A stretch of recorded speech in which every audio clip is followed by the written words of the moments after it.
டியூரோகார்ட் steel doors, உங்க வீட்டுக்கான soldier. வணக்கம் sir. வணக்கம் சார். கேவி குப்பம் வேட்பாளர் தென்றல் குமார் அப்படின்னும் போதே எனக்கு அந்த தென்றல் குமார் எப்படி தென்றல்னு எப்படி பேர் வந்தது? அது உங்கள் அப்பா அம்மா வைத்த பேர் தானா, இல்லை நீங்களே பின்காலத்தில் அதை வச்சுக்கிட்டீங்களா? இல்லை தென்றல் குமார்ன்றது அந்த தென்றல் ஏன் அந்த தென்றல்? தென்றல் குமார்ன்றது என்னுடைய அம்மாவுடைய தம்பி, எனக்கு மாமா, ஒரு தாய் மாமன் வெங்கடேசன் என்பவருடைய ஆசிரியருடைய இல்லத்துடைய பெயர் தென்றல் இல்லம். ஓகே. அந்த தென்றல் இல்லத்தில் அவருக்கு மனம் கவர்ந்துட்டதுனால அவருடைய அக்காவுடைய பையனான அந்த தென்றல் குமாருக்கு எனக்கு இந்த பெயரை சூட்டியது வெங்கடேசன் என்னுடைய தாய் மாமா. உங்கள் மாமா தான் தென்றல் குமார் பேர் வச்சது. நல்ல பெயர் சார். எப்படி இருந்தது? முதல் முறையாக நீங்கள் எம்எல்ஏ எலெக்ஷனில் நின்று இருப்பீங்கன்னு நினைக்கிறேன். எப்படி இருந்தது? இன்னைக்கு தாவேகா தலைவர் விஜய் அவர்களோட அந்த மீட்டிங் அட்டன் பண்ணியிருக்கீங்க. ஃபஸ்ட்டு இந்த மீட்டிங்லேருந்து பின்னோக்கி போவோம். ஃபஸ்ட்டு இன்றைக்கி என்ன நடந்தது, என்னென்ன பேசினார், நீங்கள் சந்திக்க முடிஞ்சதா? உங்கள்கிட்ட என்ன பேசினார், நீங்கள் என்ன பேசுனீங்க? இன்றைக்கி தமிழக வெற்றி கழகத்துடைய 234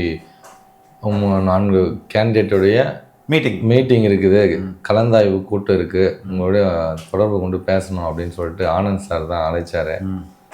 பொதுச்செயலாளர் அழைப்பின் ஏற்று தலைமை கழகத்துக்கு பனையூருக்கு வந்தோம். பேசும்போது அண்ணனுடைய பேசணும் அப்படின்னு சொல்லிட்டு விஜய் அண்ணா கேண்டிடேட்டோட பேசணும் அப்படின்ற ஒரு வில்லிங்கோடு இருந்திருக்காரு. என்ன நடந்தது, ஏது நடந்தது அப்படின்னு சொல்லிட்டு விசாரிக்கலான்ட்டு நாங்களும் போனோம். உள்ளே போனோன்னே எங்களுக்கு ஒரு 20 நிமிடம் நேரம் கொடுத்தாரு. ஓகே. ஒவ்வொரு கேண்டிடேட்டும் நம்ம ஒரு 20 பேர் ஒரு பேட்ச், ஒரு குழுவாக உள்ளே போனோம். அண்ணன் எதிரில் உங்களுடைய தொலைவில் தான் அமர்ந்து கேட்டார், என்னென்ன நடந்தது, என்னென்ன அனுபவங்கள் இருந்தது, நம்மளுடைய வெற்றி வாய்ப்பு எப்படி இருக்குன்னு கேட்டார். பிரகாசமான வெற்றி வாய்ப்பு. எல்லா இடத்துலையும் பெண்கள் மத்தியில் மிகப்பெரிய அளவில் நம்ம தாவேக்காவிற்கு விசில் சின்னத்துக்கு வாக்களிச்சிருக்காங்க. குடும்பமாக ஓட்டு போட்டிருக்காங்க. அது மட்டும் இல்லாமல் அரசு அலுவலர் தான் முக்கியமாக அரசு அலுவலர்கள் தான் மிகப்பெரிய நமக்கு சப்போர்ட்டாகவும் உறுதுணையாகவும் இருந்தாங்க. எந்த ஒரு அசம்பாவிதமும் இல்லை எங்கள் தொகுதியில். அதே மாதிரி 72 கிராமங்கள் உள்ளடக்கிய தான் கேவி குப்பம் சட்டமன்ற தொகுதி. ஆந்திர எல்லை வனப்பகுதி ஒட்டி இருக்கிறதுனால பெண்கள் கூட 12 மணிக்கு கூட எங்களை வரவேற்றாங்க. அவ்வளோ நேரம் விஜய் அண்ணன் வேட்பாளர் வராரு, விஜய் அண்ணன் ஒருத்தர் அறிவிச்சிருக்காரு, தென்றல் குமார்னு ஒரு இளைஞரை, அவரை பார்க்கணும் அப்படின்றதுக்காக என்ன ஊராக வரவேற்கிறதுக்கு 12 மணி வரைக்கும் இருந்து வரவேற்றாங்க. அது அன்டைம் தான் இருந்தாலும் அதை நான் பதிவு பண்ணுறேன். Okay okay. அந்தளவுக்கு மக்கள் செல்வாக்கு இருந்தது இதெல்லாம். ஆமாம், மக்கள் அந்தளவுக்கு விஜய் அண்ணன் மேலே அவ்வளோ அன்பு வச்சுருக்காங்க. அந்தளவுக்கு மக்கள் செல்வாக்கு இருந்தது.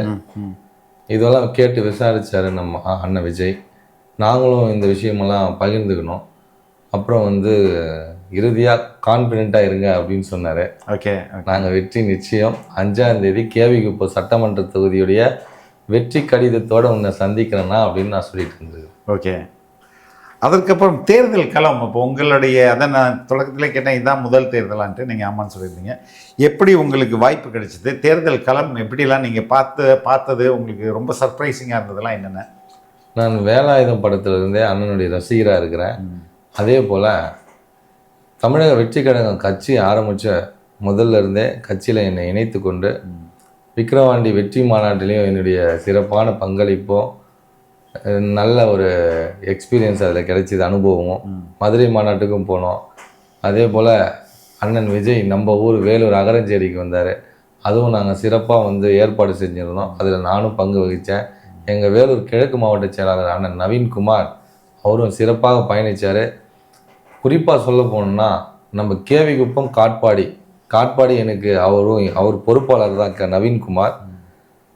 காட்பாடி நமக்கு தெரியாது. என்னுடைய கேவி குப்பம் சட்டமன்ற தொகுதி முழுமையும் 99% கட்டமைப்பு, உட்கட்சி கட்டமைப்பை மிகவும் வலுவாக தயார் செஞ்சுருந்தார் எங்கள் மாவட்ட செயலாளர் நவீன்குமார். எல்லாம் கிளை தோறும் அந்த அளவுக்கு பொறுப்பாளர்கள், ஒவ்வொரு கிளைக்கும் 10 பேர் விதம் எல்லா கிளையிலும் இருந்தாங்க. எனக்கு இந்த தேர்தல் பணியை நம்மளுடைய கட்சியுடைய கேவி தொகுதி பொறுப்பாளர்களும், ஒன்றிய பொறுப்பாளர்களும், ஊராட்சி பொறுப்பாளர்களும், கிளை பொறுப்பாளர்கள் மிகப்பெரிய ஆதரவோடு தான் நான் ஒவ்வொரு ஊர்லேயும் நுழைஞ்சேன்.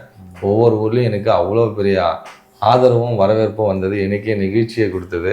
நான் கூட பிரச்சார கூட்டத்தில் சொன்னேன், நீங்கள் இப்படிப்பட்ட வரவேற்பு இந்த தென்றல் கருப்பு கன்னத்துக்காரனுக்கு உங்கள் வீட்டு பிள்ளைக்கு கொடுக்குறீங்களே, நான் என்றைக்கும் மறக்க மாட்டேன், நிச்சயமாக உங்களுக்காக நான் உழைப்பேன் அப்படின்னு அவங்க கையில் மக்கள் கையில் வாக்குறுதி கொடுத்துருக்கேன்.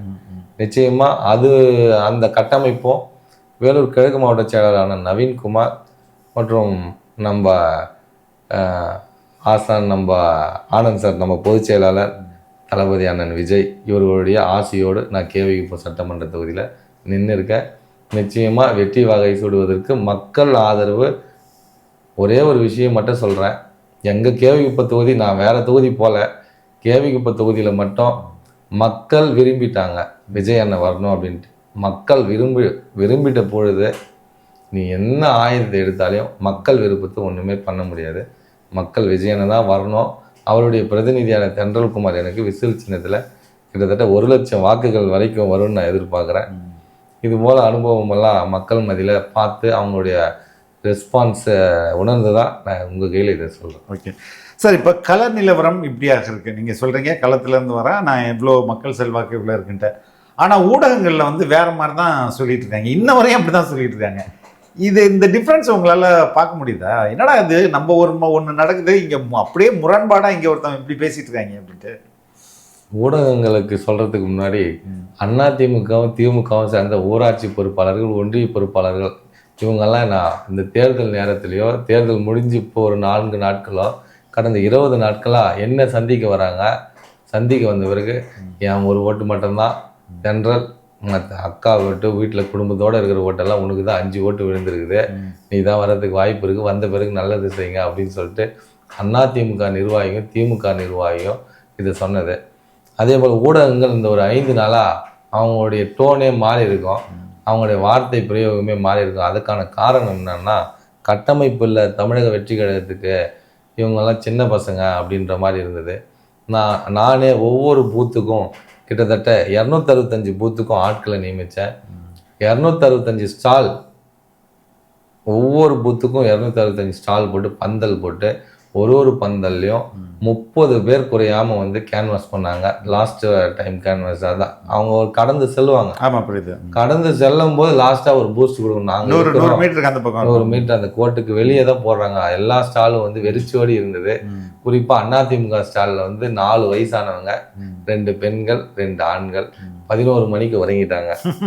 வெயில், அவங்களுடைய வயசுக்கு அவ்வளோதான் பண்ண முடியும். திமுகவில் 8 முதல் 12 உறுப்பினர்கள் இருந்தாங்க. அவங்க சேரில் உட்காந்து இருந்தாங்க, நாற்காலியில் என்னை போல உட்காந்து இருந்தாங்க. அவங்க ஏதாவது கிராஸ் பண்ணி நம்ம வாக்காளர் போனால் கூட கடந்து சென்றாலும் அவங்க எதுவும் வாய் திறக்க முடியல, வாயும் திறக்க கேட்கல. அந்த அளவுக்கு வில்லிங் இல்லாமல் தான் இருந்தது, விருப்பம் இல்லாமல். கடந்து செல்லணும், இது ஒரு தேர்தல் அப்படின்ற மாதிரி. நம்ம தமிழக வெற்றி கழகத்தில் 265 பூத்தில் கேவிக்குப்பம் தொகுதியில் சின்னதாக ஒரு ஈதான் கிராஸ் ஆகிடும். மனுஷன் வாக்காளரே கிராஸ் ஆகலை. அந்த ஈயை வந்து விசில்ன்றதுக்குள்ளே அது ஓடி போய் வாக்கு வெட்டிக்க போயிட்டு இருக்கோம். ஆனால் அந்த மாதிரி ஒரு சின்ன ஒரு பறவை பறந்து போனால் கூட அந்த அளவுக்கு ஆரவாரமும் ஆர்ப்பரிப்பும் இருந்தது. மக்கள் போகும்போது விசில் சத்தம் இவங்களை எல்லாருமே தூங்க வச்சிருச்சு. எல்லாருமே வந்து எதிரிகள் எல்லாம் சிதறடிச்சிச்சு. இந்த டேர்னிங் பாயிண்ட்டை தான் இந்த 4 நாளாக வந்து இவங்க திருச்சி பேசுறது. கட்டமைப்பு இல்லைன்றாங்க. கட்டமைப்பு இருக்கிறவங்கெல்லாம் சோர்ந்து 4 பேர் இருக்கிறாங்க, அவங்க வந்து சோர்வடைஞ்சு 8 பேர் இருக்கிறாங்க. இவங்க மட்டும் எப்படி 30 பேர் 50 பேர் ஒரு ஸ்டாலில் நிற்கிறாங்க. இந்த அமைப்பை பார்த்த பிறகுதான் அந்த ஊடகவியலாளர் வந்து தினமும் வந்து கருத்து கணிப்பெல்லாம் சொல்லுவார். ஆனால் இப்போ கருத்து கணிப்பு சொன்னால் நம்ம மாட்டிக்குவோம், அதனால சேஃபாக நம்ம தமிழ்நாடு சார்ந்த எந்த ஊடகமும் நம்ம கருத்து கணிப்பு சொல்லக்கூடாது, நம்ம சேஃப் ஜோன்லேயே இருந்து 4ஆம் தேதி வெயிட் பண்ணுவோன்ட்டு பிரபல ஊடகமெல்லாம் உங்களுக்கே தெரியும், பேர் சொல்ல விரும்பல, எல்லாருமே எக்ஸிட் ஆயிட்டாங்க. எக்ஸிட் போல்லேருந்தே ஊடகவியலாளர்கள் எக்ஸிட் ஆயிட்டாங்கன்றதான் யதார்த்தம். இதுக்கு 23ஆம் தேதி வரைக்கும் பேசுறது 15லேருந்து 20 தான் பேசினாங்க. இந்த ஸ்டால் எல்லாம் போட்டு இந்த கட்டமைப்பு போட்டு மக்கள் விருப்பம் வெளியே வந்து கேட்கும்போது 5 ஓட்டு உனக்கு 1 ஓட்டு தான் கட்சிக்காருக்கு அப்படின்ற அந்த செய்தியை கேட்ட பிறகுதான் எக்ஸிட் போலுக்கு நம்ம போகக்கூடாதுன்ற ஒரு மனநிலையை உருவாக்கியிருக்கு. அந்த மனமாற்றத்துக்கு காரணமும் நம்மளுடைய கட்டமைப்பு. தமிழக வெற்றி கழகம் அந்த அளவுக்கு கட்டமைப்போட கிளை கழகங்கள் போது கிராமங்கள் தோறும் பட்டி தொட்டி எங்கோ நமது தமிழக வெற்றி கழகம் வேர் பரப்பி இருக்கிறது. இந்த 4 நாள் ஊடகவியலாளர்கள் நம்ம கையில் சொல்கிற ரெஸ்பான்ஸே அதுக்கான வந்து பதிலாக நான் சொல்கிறேன். இன்னும் ஒரு முக்கியமான ஒரு புரிதல், தவறான புரிதல் தான் நான் சொல்லுவேன் சார் இருக்குது கட்சிகள்கிட்ட, கேண்டிடேட் கிட்ட. என்னென்னா வந்து நம்ம வந்து மக்களுக்கு வந்து ஓட்டு காசு கொடுத்தா போட்டுருவாங்க, ஓட்டு பணம் கொடுத்து வாங்கிடலாம் ஓட்டுன்ட்டு. அது உங்கள் தொகுதியில் எந்த அளவுக்கு மற்ற கட்சிகள் காசு கொடுத்தாங்க, தாவைக்கு சார்பாக நீங்கள் ஏதாவது காசு கொடுத்தீங்களா? நம்ம தூய சக்தியாக தான் ஒரு இளைஞனாக இருந்து இந்த சமுதாயத்தை மாற்றணும். என்னால் முடிந்த அந்த கேவிகுப்ப பகுதியில் நிச்சயமாக ஒரு புரட்சிகரமான மக்கள் வளர்ச்சியும், அனைவருக்கும் ஒரு 30,000 ரூபாயிலேருந்து 40,000 ரூபாய் வரைக்கும் நம்ம ஊரில் சென்னை, பெங்களூர், ஒசூருன்னு போக முடியாமல் நம்ம ஊர்லேயே தொழில்பேட்டைகளை உருவாக்கி, தொழிற்சாலைகளை உருவாக்கி, படித்த டிப்ளமோ படித்த பிள்ளைகள் அதிகமாக இருக்கிறாங்க.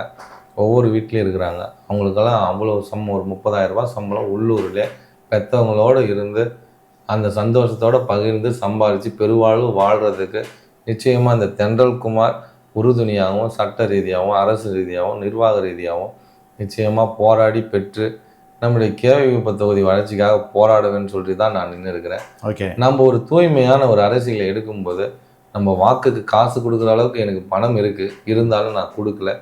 ஏன்னா நம்ம ஒரு தூய்மையான ஒரு அரசியலை எடுக்கணும், மக்கள் அரசியலை செய்யணும், பண அரசியலை செய்யக்கூடாது, மக்களுடைய மன அரசியலை தான் செய்யணும். அவங்களுடைய மனசுக்கு நல்லதாக தான் நம்ம செய்யணுமே தவிர பணத்துக்காக அரசியல் செய்யக்கூடாது.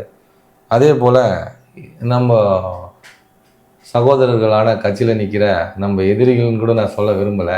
ஏன்னா எதிரிகள் இருந்தால் தானே எதிரின்னு சொல்கிறதுக்கு தாவேகா வேட்பாளருக்கு எதிரிகளே இல்லை. அந்த சகோதரி கூட ஒரு ஓட்டுக்கு 1,200 ரூபா 1000 ரூபாய் கொடுத்தாங்க. நான் மக்களை எந்த குறையும் சொல்லலை.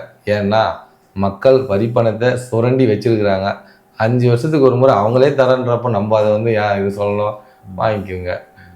ஆனால் நான் அதெல்லாம் கூட நான் பொருட்படுத்தலை. ஏன்னா மக்கள் இவன் கொள்ளையடிக்கிறதுக்காக காசு கொடுக்குறான், இல்லை அடித்த காசை கொடுக்குறான், அந்த மைண்ட் செட்டுக்கு வந்துட்டாங்க. அந்த மனநிலைக்கு வந்துட்டு பிறகு மக்கள் விஜய் அண்ணனும் இத்தனை நாளாக வந்து கேப்டன் விஜயகாந்த் வந்தார், வைகோ வந்தார், திரு சீமான் வந்தார், அண்ணன் சீமான், இவங்க வெற்றி பெற முடியாத நிலையில் இருக்கிறதுனால தான் அவங்களுக்காக ஓட்டு செலுத்தலை. யாராவது வரமாட்டாங்களா அப்படின்ற ஒரு ஏக்கம் மக்கள் மத்தியில் இருந்தது. அதுக்கு அண்ணன் விஜய் தான் மக்கள் செல்வாக்கோட மக்கள் அலையோடு வந்திருக்காரு. மக்கள் அலைன்றது கூட சொல்ல முடியாது, மக்கள் சுனாமிலே அடிச்சிட்டாரு 23ஆம் தேதி. அதனால் இந்த காசு கொடுக்குற கலாச்சாரம் இதுக்கப்புறம் அவங்களே பயப்படுவாங்க. கொடுத்த காசு வேஸ்ட்டு தான், நம்மளும் 4 பேர் மாதிரி நின்றுடலாம், விஜய் அண்ணன் மாதிரியே நின்றுடலாம், விஜய் போலவே நின்றுடலாம், காசு கொடுத்து வேஸ்ட்டாக போதேன்ற ஒரு மனநிலையை சரியான இந்த திராவிட கட்சி திமுகவுக்கும் அதிமுகவுக்கும் மக்கள் அடிக்க போகிறாங்க. சம்மட்டி அடி இந்த தேர்தலில். எல்லாருமே உங்களை மாதிரி எல்லாருமே கான்ஃபிடென்ட்டாக இருக்காங்களா? இந்த முறை இவனுக்கு இத்தனை வருஷமாக 70-50 வருஷமாக கொள்ளையடிச்சுன்னு இருக்கிறாங்க, எவனா வரமாட்டானா அப்படின்னு ஏக்கத்தில் இருந்தவங்களுக்கு விஜய் அண்ணன் வந்தவொடனே, அதுவும் விஜய் அண்ணன் இந்த நம்ம குழந்தைங்க அந்த அளவுக்கு விருப்பப்படுறாங்க. பெண்கள் 50 வயதுக்கு கீழே இருக்கிற பெண்களும் விருப்பப்படுறாங்க. எல்லாம் வயதான எங்கள் விஜய் தான் வரணும், விஜய் தான் போட போகிற அப்படின்னு இந்த பாட்டிங்கெல்லாம் சொல்கிறது நம்ம காதில் விழுது. இருந்தாலும் எல்லாமே மேஜர் செக்டார் வந்து லேடிஸ் வந்து 70% வாக்குகள் வந்து அண்ணன் விஜய்க்கு தான் வந்து போட்டிருப்பாங்க. இன்னைக்கு வந்து நீங்கள் கிட்டத்தட்ட எல்லா 234 தொகுதி வேட்பாளர்களும் இன்னைக்கு வந்து பனையூரில் சந்திச்சிருக்கீங்க. எல்லார்ட்டும் எந்த அளவுக்கு தன்னம்பிக்கை இருக்குது? எல்லாமே ஃபுல் கான்ஃபிடென்ட்டாக இருக்கிறாங்க. விஜய் அண்ணா நம்ம இது பண்ண போகிறோம், நீங்கள் 5ஆம் தேதி நேராக இங்கே வந்துருங்க அப்படின்ற அளவுக்கு விஜய் அண்ணா ஃபுல் கான்ஃபிடென்ட்டாக இருக்காரு. ஓகே, நம்ம கேண்டிடேட்டாக நின்னவங்க இப்போ கேண்டிடேட்னு கூட சொல்லணும், நீங்கள் பொழுது கூட அவங்க எம்எல்ஏன்ற அளவுக்கு தான் இருக்குது. ஆமாம், உறுதியாக. ஏன்னா வாக்கு பெட்டிக்குள்ளே இருக்குது. ஆமாம், நம்ம 4ஆம் தேதி வாக்கு பெட்டிக்கு வெளியே வந்துட போகுது. அப்போ நமக்கு கடிதமாகவே கொடுத்துருவாங்க. அந்த தன்னம்பிக்கையோடு தான் அந்த ஹால் ஃபுல்லாக இருக்கிற 200க்கும் மேற்பட்ட கேண்டிடேட் வந்திருந்தாங்க. மொத்த பேருமே என்ன சொல்கிறாங்கன்னா, அண்ணா இந்த முறை நம்ம தான் ஜெயிக்கிறோம், மக்கள் விருப்பப்படுறாங்க, கேண்டிடேட்ன்ற முறையில் என்னை யாருமே தெரியாது அப்படின்னு பல பேர் நிறைய பேர் சொன்னாங்க. விஜய் அண்ணாக்கு நேராக போய் டிரான்ஸ்ஃபர் போட்டியில் போய் விழுந்துருது, விசில் சின்னத்துக்கு விழுந்திருக்கு. அது லட்சக்கணக்கான ஓட்டு. யாரை கேட்டாலும் குடும்பமாக நாங்கள் போட்டோம், ஒரு ஓட்டு உங்கள் அண்ணன் நம்ம வந்து இந்த மாதிரி பண்ணியிருக்காரு, நாங்கள் 5 ஓட்டு 4 ஓட்டு போட்டிருக்கோம், 2 குழந்தைங்க, நான் 3 ஓட்டு வந்திருக்குது, ஒரு 1 ஓட்டு ரேஷியோத்தை கூட 1க்கு 3ன்ற விகிதத்தில் ஒரு குடும்பத்துக்கு 3 ஓட்டு கண்டிப்பாக இருக்கு. கண்டிப்பாக இருக்கு. இந்த நம்பிக்கையோட தான் அங்கே கான்ஃபரன்ஸ் ஹாலில் நம்ம தலைமை அலுவலகத்தில் அனைத்து கேண்டிடேட்டுமே இருந்தாங்க, அனைத்து வேட்பாளரும். அது உங்கள் கையில் தெரிவிக்கிறேன். ஓகே, ரொம்ப ரொம்ப நன்றி சார். தொடர்ந்து பேசுவோம். நன்றி. ஓகே.